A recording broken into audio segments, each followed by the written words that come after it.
Laissez-moi vous emmener à plus de 16 000 km de la France. À l'ouest de l'Indonésie, dans la province de Sumatra, se trouve l'île de Sibérut, où vivent une des dernières tribus indigènes au monde. Ce qu'on appelle les Mentawai.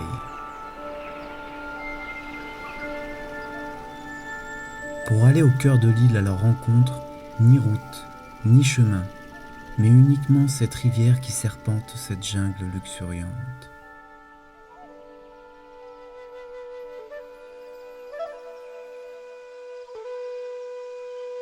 Après un long voyage, nous voici enfin face à celle qu'on nomme la Uma, maison traditionnelle d'une famille Mentawai. Placée généralement près d'un ruisseau, elle est faite en bois et en feuilles de palmier avec un toit conique, protégeant ses habitants de menaces extérieures.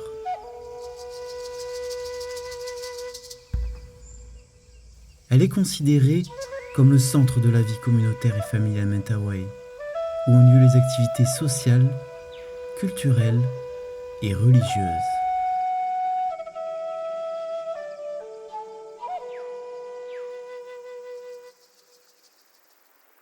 Découvrons maintenant la vie de ce peuple.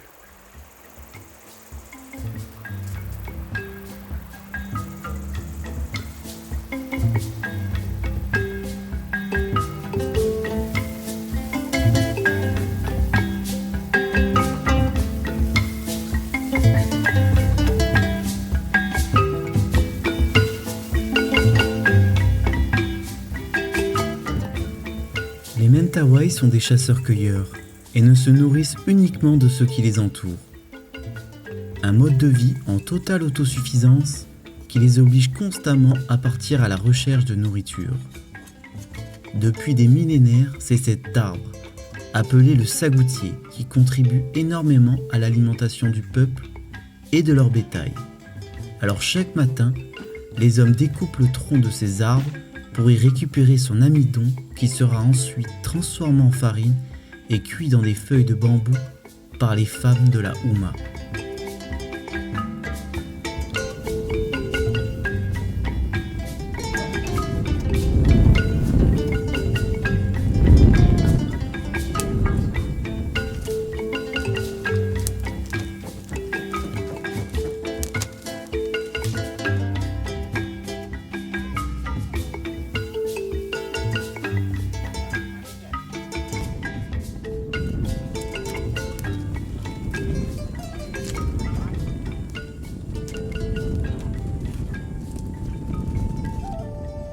Ne pouvant se contenter uniquement de la cueillette, la chasse et la pêche ont une place très importante chez les Mentawai. Avec une répartition bien définie, les hommes chassent pendant que les femmes pêchent.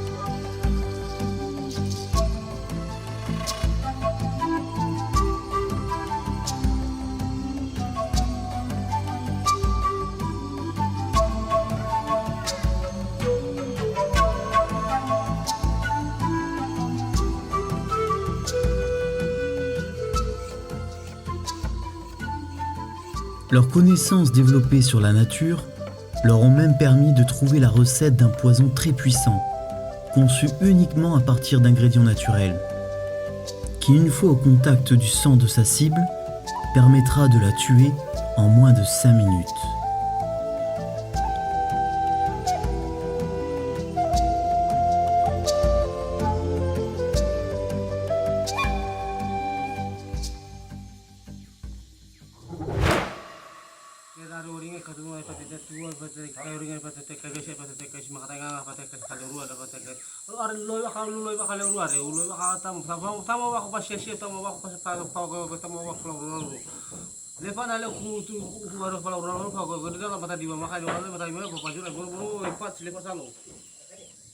Étant des animistes, le sacrifice animal est très important pour les Mentawai. Alors avant chaque exécution, des rites chamaniques sont récités pour remercier l'animal qui les nourrit.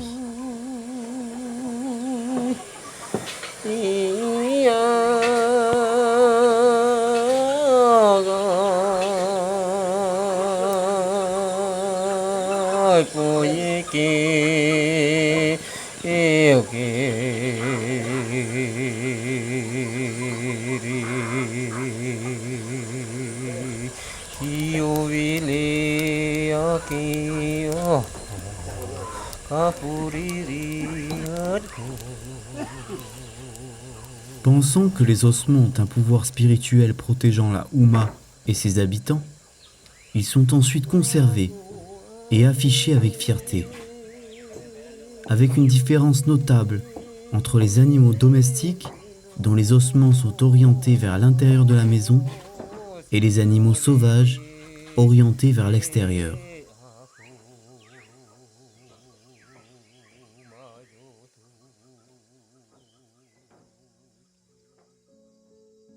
Toutes ces croyances animistes et connexions avec la nature ne pourraient exister sans cet homme. Il se nomme Kuki et aurait plus de 100 ans et ferait partie des tout derniers chamans de la tribu des Mentawai.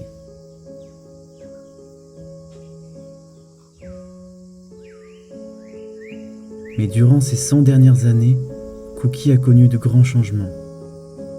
La jeune génération a délaissé la jungle et la culture Mentawai pour la vie moderne. Et la Houma, qui était autrefois très vivante, est de plus en plus vide. Son fils, qui devait être le futur chaman et faire perdurer les traditions, est récemment décédé.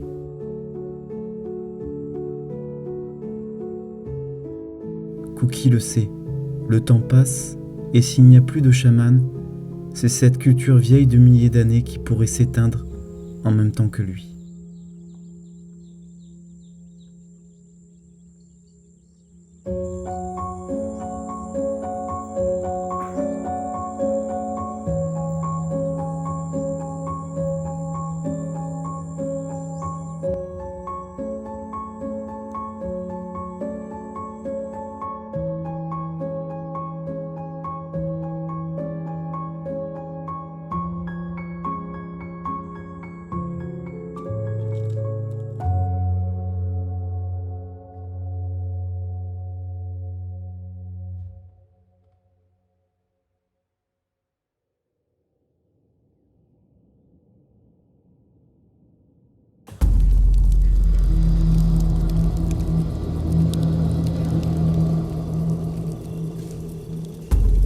Et si la relève des Mentawai, c'était lui?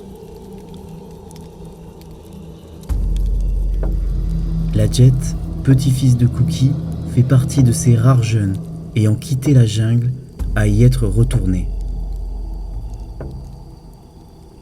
Son passage dans le monde moderne a laissé quelques traces, comme ses vêtements en coton, sa montre ou encore son fusil, accompagné de sa torche électrique, bien loin des techniques ancestrales de chasse Mentawai. Cette nuit-là, nous le suivons dans une chasse à la recherche d'un animal qui mange depuis plusieurs jours les uniques fruits accessibles à la famille.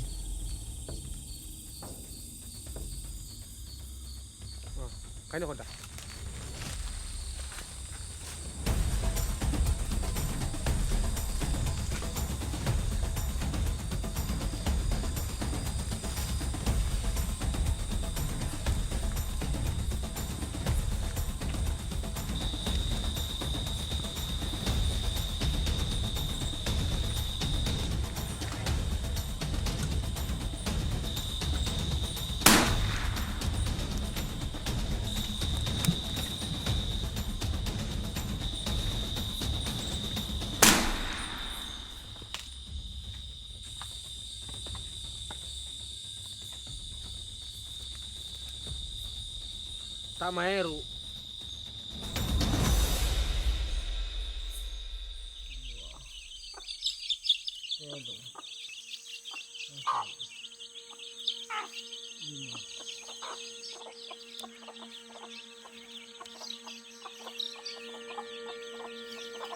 Depuis le décès de son père, retourner vivre dans la jungle et sauver la culture Mentawai était une évidence pour la Jet. C'est même lui qui a été désigné pour être le futur chaman. Et pour cela, il devra suivre un long processus d'apprentissage auprès de son grand-père. Mais il le sait bien, apprendre à apprivoiser cette jungle qui sera sa seule ressource sera un apprentissage de toute une vie.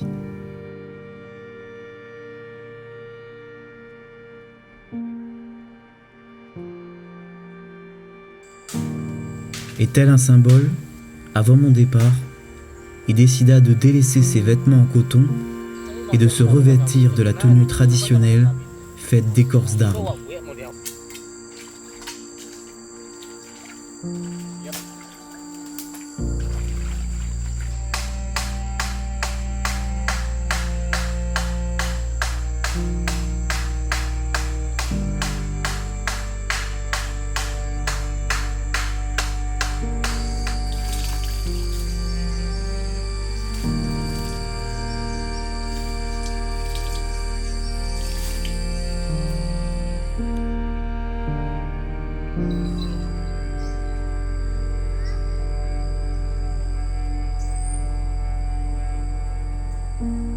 Ce mode de vie dans lequel il a choisi de retourner vivre n'est pas seulement une question de subsistance, mais aussi une source de fierté et d'identité pour lui.